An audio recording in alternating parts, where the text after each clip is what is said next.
இன்றைக்கி நம்ம பார்க்க போகிறது பீட்ரூட் சட்னி. அதுக்கு தேவையான பொருள் பீட்ரூட்டை நம்ம துருவிக்கணும். அப்புறம் சின்ன வெங்காயம் நிறையா போட்டுக்கணும். பீட்ரூட்டை விட கொஞ்சம் ஈக்குவலாக இருந்தால் தான் டேஸ்ட்டு சூப்பராக வரும். அதுக்கப்புறம் கடலப்பருப்பு, காஞ்ச மிளகா காரத்துக்கு ஏற்ற மாதிரி, பூண்டு, புளி. ஸோ நம்ம ரெட் மிளகாவை வதக்கி எடுத்துக்கணும். நெக்ஸ்ட்டு கடலப்பருப்பை வதக்கி எடுத்துக்கணும். அதுக்கப்புறம் சின்ன வெங்காயம், பூண்டு எல்லாத்தையுமே வதக்கி எடுத்துக்கணும். ஸோ ப்ரௌன் ஆகும்போது பார்த்து லைட் ப்ரௌன் வரும்போது நம்ம வதக்கினதை எடுத்துக்கணும். அதுக்கப்புறம் பீட்ரூட்டை துருவி வச்சது, அது பச்சை பீட்ரூட் தான், ஜஸ்ட் அதை துருவி நம்ம இதில் வதக்கணும். அது பச்சை ஸ்மெல் போய் நல்லா கொஞ்சம் சுருங்கினதுக்கப்புறமா நம்ம மீதி எல்லாத்தையும் வதக்கினது எல்லாத்தையும் போட்டு ஜஸ்ட் ஒரு டைம் ஃப்ரை பண்ணிவிட்டு அவ்வளோதாங்க, ஆஃப் பண்ணிடலாம்.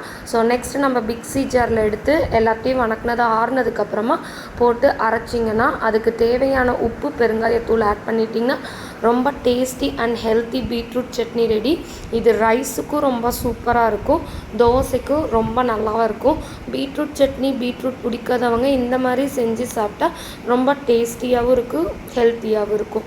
இந்த வீடியோ உங்களுக்கு பிடிச்சிருந்தால் லைக் பண்ணுங்கள், ஷேர் பண்ணுங்கள், மறக்காமல் கமெண்ட் பண்ணுங்கள். ட்ரை பண்ணிவிட்டு பார்க்கவே ரொம்ப டெம்டேட்டிங்காக இருக்கும்.